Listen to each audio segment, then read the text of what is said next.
asked the audience, and I said, all those who believe that racism is part of human nature, stand on my left, because there's a police with a high-powered rifle, self-bullets, that could kill the racism in you.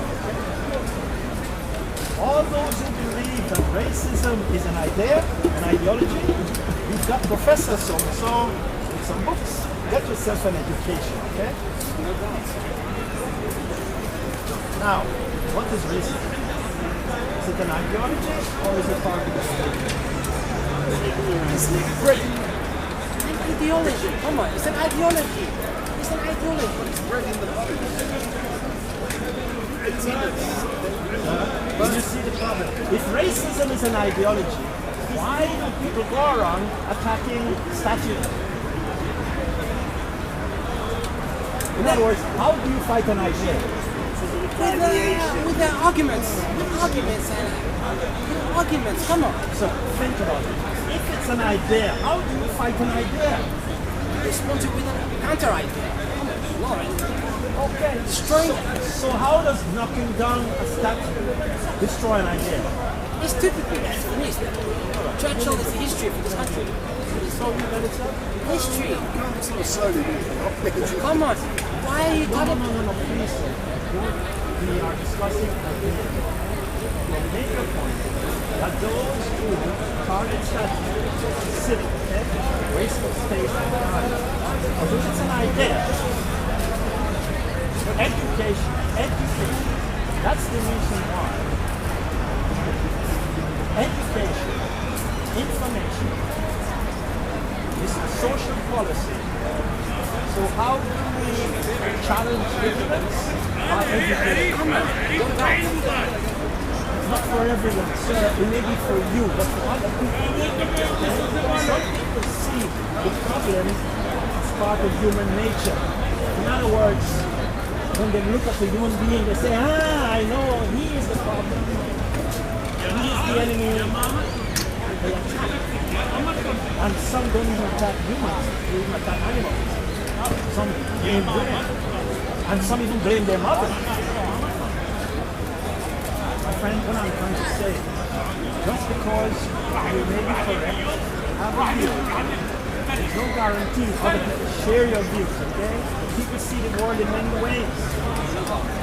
Some people live in buildings with no windows. Some people live in buildings with windows that are not even clean. Some people, when they look at the world, they wear lenses. And some lenses are funny colors, okay? People choose the way they see the world, okay?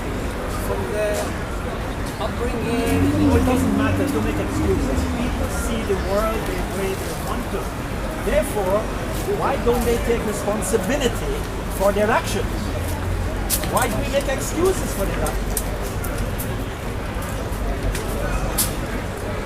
It's an open question, not to use it. I am talking about there are certain groups of people who want a nice, beautiful world, but they don't know how to make it happen. So they make excuses for horrible people that destroy lives, okay? And resources.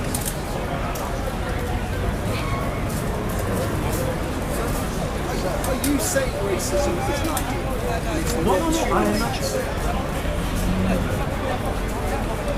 According to certain scholars in the books, I don't know what it is. According to certain scholars, like for example, Michael Banton, like for example,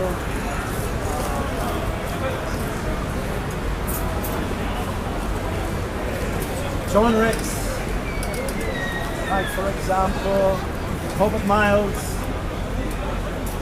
like for example, so on. Okay? Now, others say that racism is beyond human imagination and beyond human whatever, and it's to do with the genes, the blood, okay? Hardwired. Okay?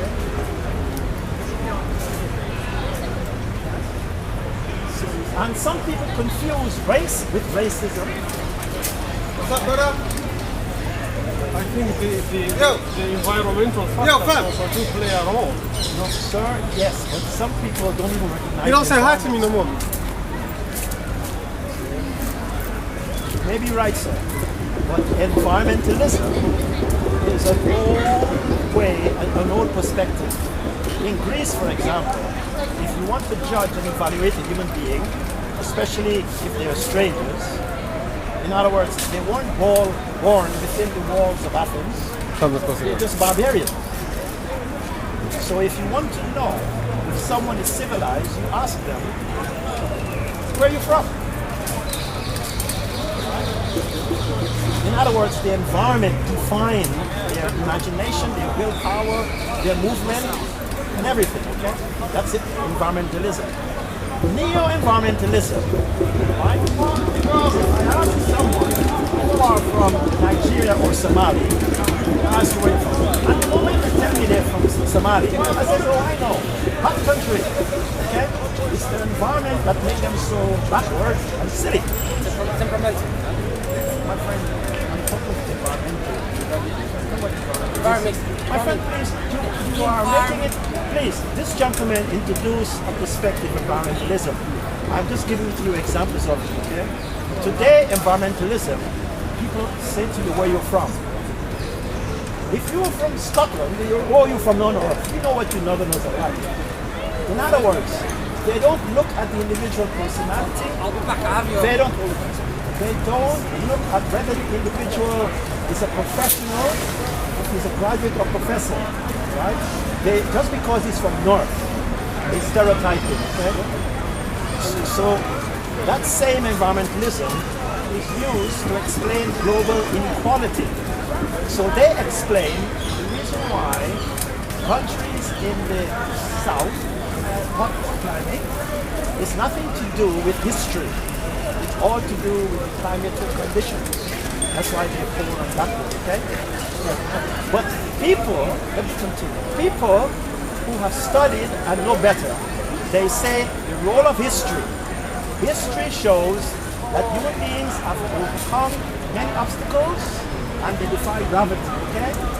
History is about the story of human achievement, okay? So people who use environmental determinism, they are not historic, are they? Yes, but the human mind is subject to change, isn't it? For example, if we talk about tribalism, those who live in tribalism, when they go to a different area, they can learn and evolve. While human mind is subject to. You contradict yourself. You talk about tribalism and human. Tribes are not human, okay? Humanity is not the same meaning as a tribe, okay? Humanism is not tribalism. Don't confuse this, you see. But I understand what you mean. You're talking about the human potential. Human mind is potential.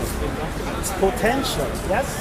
But how does potential get manifests? You have to look at the relationship they have with the environment, institutions, and other human beings, okay? Someone could have a potential, but it doesn't mean that they manage it, is it? Most of the developed countries and societies, they are good at two things, management and technology, right? But some people don't see management, they don't see technology. All they see is color of skin, and they see God in the sky with a big beard, okay? You understand what that's how the way people see it, sir. People blame their skin, color. They don't look at management. How is it the poor countries on the planet have the world's richest resources, okay? Management, better management, isn't it? They've got the resources. But why did they blame their skin then? Why? They fucked with their head. Simple. Yes, but what we are saying here Who is we? Who is it? You talking for yourself? no, I'm talking in general. No, my friend. I'm talking in general. No, sorry. Absolute pleasure to see you again, as always, sir. I'm open to discuss. We learn from each other. No, of course we are. We learn from each other. But sir, it could be fairer if you take responsibility for what you are saying, what you do. What other people are doing, you don't know what direction they're going. Okay? I don't know the person. It's like two factors. I can't be in control of what another one, whether it might speak or not. No. I mean, you are here, very generous. You're prepared to speak up for all humanity. Is anybody prepared to speak up for you? So you have to come to terms with that reality. Okay? And that's the problem we have. A lot of people are confused. A lot of people eat the wrong diet and they destroy their beautiful brain, okay? And they don't know it. Okay? They have no choice. Because food is food.